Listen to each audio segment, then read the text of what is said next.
हम जिसके हो गए वो हमारा ना हो सका, यूं भी हुआ हिसाब बराबर कभी कभी। नमस्कार, मैं हूं राजीव और आप देख रहे हैं घूमता हुआ आईना। तो बिहार में चुनावी रंगमंच अब पूरी तरह सज चुका है। अब तक पर्दे के पीछे से डायलॉग्स की प्रैक्टिस में लगे नेता अब अपने किरदारों को निभाने के लिए एक के बाद एक आते जा रहे हैं। किसकी परफॉर्मेंस जनता को सबसे अच्छी लगी, ये तो खैर 10 नवंबर को ही पता चलेगा। फिलहाल ये देखना दिलचस्प है कि इस चुनावी मंच पर कुछ किरदारों ने कितने सलीके से मुखौटे पहने हैं कि उनका असली चेहरा कभी जनता जान ही नहीं पाएगी। तो जैसा कि हर चुनाव में होता आया है, वैसे ही बिहार के चुनाव में भी बिजली, पानी, सड़क, कृषि ऋण, शिक्षा, रोजगार आदि मुद्दे बने हैं। और जैसा कि भाजपा शासन में होते आया है कि हर चुनाव की तरह बिहार चुनाव में भी उसी तरह पाकिस्तान और कश्मीर सब मुद्दा बन चुके हैं। खास बात यह है कि इस बार कश्मीर का मुद्दा खड़ा करने के लिए बड़े दूर की कौड़ी खेली गई है। महबूबा मुफ्ती ऐन चुनावों के पहले रिहा कर दी गई हैं और जिस दिन मोदी जी की पहली चुनावी रैली बिहार में हुई, उसी दिन उन्होंने प्रेस कॉन्फ्रेंस करके ऐसी बातें की जिनसे अलगाववाद बनाम राष्ट्रवाद का मुद्दा खड़ा करने का मौका भाजपा को मिल गया। तो बिहार चुनाव से पहले भाजपा के तर्कश में अभी और ऐसे कितने तीर छिपे हैं, इसकी पड़ताल हम आज आईने की नजर से करेंगे और भाजपा की सियासी चालों के साथ ही यह भी समझने की कोशिश करेंगे कि आखिर इस बार किसके घोषणा पत्र में कितना वजन है, कितना दम है। लेकिन सबसे पहले चलते हैं जम्मू कश्मीर, जहां से महबूबा मुफ्ती ने सियासी बिसात पर एक ऐसी चाल चली है जिसका असर बिहार विधानसभा चुनाव पर होगा। शुक्रवार को पीएम नरेंद्र मोदी की बिहार चुनाव में एंट्री हुई और आते ही उन्होंने सीएए, कृषि बिल और अनुच्छेद 370 के नाम पर वोटर्स को बांटने की कोशिश की। अजीब संयोग है कि जब मोदी जी मंच पर कश्मीर को राष्ट्रवाद से जोड़ने का माहौल बना रहे थे, उसी समय कश्मीर में महबूबा मुफ्ती इस राष्ट्रवाद को कथित तौर पर चुनौती दे रही थीं। 14 महीनों की नजरबंदी के बाद 13 अक्टूबर को महबूबा मुफ्ती की रिहाई होती है, लेकिन रिहाई के बाद अपनी पहली प्रेस कॉन्फ्रेंस करने में उन्हें 10 दिन लग गए और दिन भी वही जब मोदी जी की बिहार में पहली रैली थी। इधर मोदी जी कश्मीर पर अपने फैसले को सही ठहरा रहे थे, उधर महबूबा मुफ्ती कह रही थी कि बीजेपी संविधान की जगह अपने मैनिफेस्टो को देश में लागू करना चाहती है।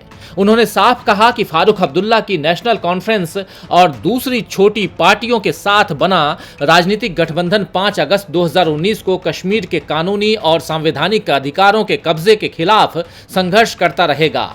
अनुच्छेद 370 को हटाने और जम्मू कश्मीर को 2 हिस्सों में बांटकर केंद्र शासित प्रदेश बनाने को महबूबा मुफ्ती ने डाका जनी करार दिया और कहा कि जब तक हम लोगों को अपना यानी जम्मू कश्मीर का झंडा वापस नहीं मिल जाता, हम लोग भारतीय झंडे को नहीं उठाएंगे। एक कहावत है कि अंधा क्या चाहे, 2 आंखें। जी हां, चुनाव अगर हिंदू, मुसलमान या भारत और पाकिस्तान जैसे मुद्दों पर हो तो भाजपा के लिए जीत दर्ज करना हम देखते हैं कि आसान हो जाता है। उत्तर प्रदेश, हिमाचल, उत्तराखंड, असम, त्रिपुरा, ये तमाम राज्य इस धार्मिक खाई पर जीते गए और चुनावों के साक्षी हैं, साक्षी बने भी। बिहार में विपक्षी दल विकास, बाढ़, रोजगार, शिक्षा, प्रवासी मजदूर, स्वास्थ्य जैसे कई मुद्दों पर जनता का ध्यान केंद्रित करवाना चाहते हैं और भाजपा इन्हीं मुद्दों से ध्यान भटकाना चाहती है। इसीलिए आदित्यनाथ योगी से लेकर हम देख रहे हैं कि प्रधानमंत्री नरेंद्र मोदी तक कश्मीर और पाकिस्तान का नाम ले रहे हैं। सीएए यानी कि नागरिकता संशोधन कानून और एलएसी पर यानी कि चीन और भारत के बीच की जो सीमा है उस पर बात कर रहे हैं। सांप्रदायिक और धार्मिक विभाजन की इस कोशिश को राष्ट्रभक्ति का नाम दिया जाता है और अब महबूबा मुफ्ती भी इस कोशिश को सफल बनाती हुई दिख रही हैं। इसीलिए उनके बयान पर अब राष्ट्रवाद बनाम अलगाववाद का मुद्दा खड़ा हो गया है। महबूबा मुफ्ती ने शुक्रवार की प्रेस कॉन्फ्रेंस में मोदी सरकार को खूब खरी खोटी सुनाई। उन्होंने कहा कि जब सरकार अर्थव्यवस्था को संभालने में और लोगों के सशक्तिकरण में फेल हो जाती है तो वो अल्पसंख्यकों और कश्मीर को निशाना बनाती है। उन्होंने चेतावनी भी दी कि अगर कश्मीर का मसला हल नहीं किया गया तो इसके नतीजे बहुत गंभीर होंगे। महबूबा मुफ्ती ने इस बात पर जोर दिया कि राज्य की संवैधानिक स्वायत्तता को वापस लाना एक राजनीतिक लड़ाई है। कुछ ऐसे ही विचार फारूक अब्दुल्ला ने भी दिए थे, लेकिन उनका बिहार चुनाव से कोई वास्ता नहीं था। जबकि महबूबा मुफ्ती के बयान की टाइमिंग कई सवाल खड़े करती है। जैसे उन्होंने न केवल कश्मीर समस्या का हल ढूंढने का इरादा जताया, बल्कि ये भी कह दिया कि वे तिरंगे को नहीं उठाएंगे। गौरतलब है कि संविधान के अनुच्छेद 370 के तहत कश्मीर को जो विशेष राज्य का दर्जा हासिल था, उसमें उसे राज्य का अलग झंडा रखने का भी अधिकार था। लेकिन अनुच्छेद 370 के हटने के साथ ही जम्मू कश्मीर से यह अधिकार छीन लिया गया। तिरंगे को लेकर देशवासी स्वाभाविक तौर पर इमोशनल हैं, इसीलिए सवाल उठता है कि महबूबा ने इस वक्त झंडे की बात क्यों की। उनके बयान के बाद जिस तरह केंद्रीय मंत्री जितेंद्र सिंह की प्रतिक्रिया आई है, उससे भी ऐसा लगता है कि बिहार चुनाव में जानबूझकर मतदाताओं को भावनात्मक तौर पर भुनाने की कोशिश की जा रही है।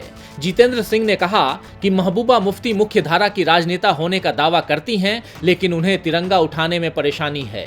हम कई बरसों से ये कहते रहे हैं कि कश्मीर में तथाकथित राजनेता कई बार अलगाववादियों से ज्यादा खतरनाक होते हैं।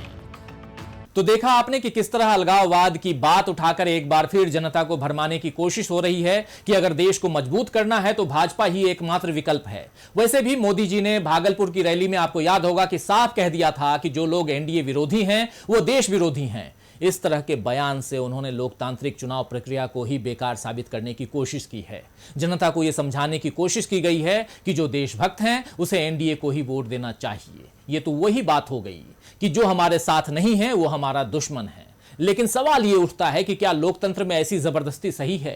खैर, ये तो जनता को तय करना है, आपको तय करना है। वैसे बिहार चुनाव में देशभक्ति के इस पाठ के साथ वादों की घुट्टी भी पिलाई जा रही है।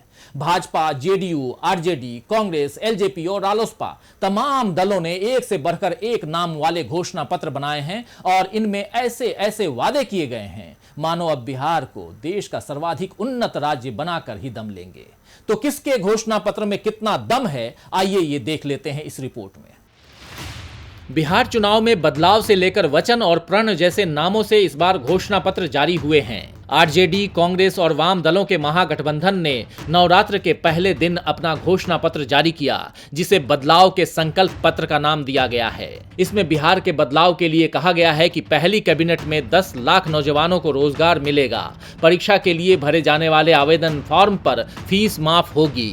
परीक्षा केंद्रों तक जाने का किराया सरकार देगी। पलायन रोकने के लिए काम होगा। शिक्षकों के लिए समान काम समान वेतन का वादा किया गया। जीविका दीदियों का मानदेय दोगुना करने का वादा किया गया और साथ ही पहले विधानसभा सत्र में केंद्र के कृषि संबंधी तीनों बिल के प्रभाव से बिहार के किसानों को मुक्ति दिलाने की घोषणा की गई। वहीं एनडीए ने अपना घोषणा पत्र अब तक जारी नहीं किया और इसकी जगह अपना रिपोर्ट कार्ड जारी किया है। रिपोर्ट कार्ड में सबसे पहले जम्मू कश्मीर से अनुच्छेद 370 हटाने और अयोध्या में राम मंदिर की नींव रखने पर नंबर बटोरने की कोशिश की गई। इसके बाद 3 तलाक से मुक्ति का जिक्र है। रिपोर्ट कार्ड में बताया गया है कि कैसे एनडीए के शासनकाल में सड़कों और पुलों का जाल बिछा है। वहीं कांग्रेस ने बदलाव पत्र के नाम से जो घोषणा पत्र जारी किया है, उसमें बाकी वादे तो महागठबंधन के घोषणा पत्र जैसे ही हैं, लेकिन खास बात यह है कि बिहार के किसानों से सत्ता में आने पर मुफ्त बिजली और कर्ज माफ करने का वादा किया गया है। जबकि आरजेडी ने हमारा प्रण संकल्प बदलाव का नाम अपने घोषणा पत्र को दिया है। इसमें भी महागठबंधन के लिए की गई घोषणाओं के अलावा पहला बिंदु 10 लाख नौकरी देने का वादा है और उसके साथ कहा गया है कि संविदा प्रथा को खत्म कर सभी कर्मचारियों को स्थायी किया जाएगा और समान काम का समान वेतन दिया जाएगा। सभी विभागों में निजीकरण को समाप्त किया जाएगा। हेल्थ केयर सेक्टर में निजी और असंगठित क्षेत्रों के माध्यम से प्रत्यक्ष नौकरियों और परोक्ष रोजगार के लाखों अवसर होंगे। साथ ही सरकारी नौकरियों के 85% पद बिहार के युवाओं के लिए आरक्षित करने का वादा किया गया। तो आरजेडी, कांग्रेस और उनका महागठबंधन जिस तरह रोजगार के दावे कर रहा है, सरकारी नौकरियों में बिहार के युवाओं को प्राथमिकता देने की बात की जा रही है और कृषि बिल का विरोध घोषणा पत्र में है, उससे साफ दिख रहा है कि युवाओं के भरोसे महागठबंधन आगे बढ़ना चाह रहा है।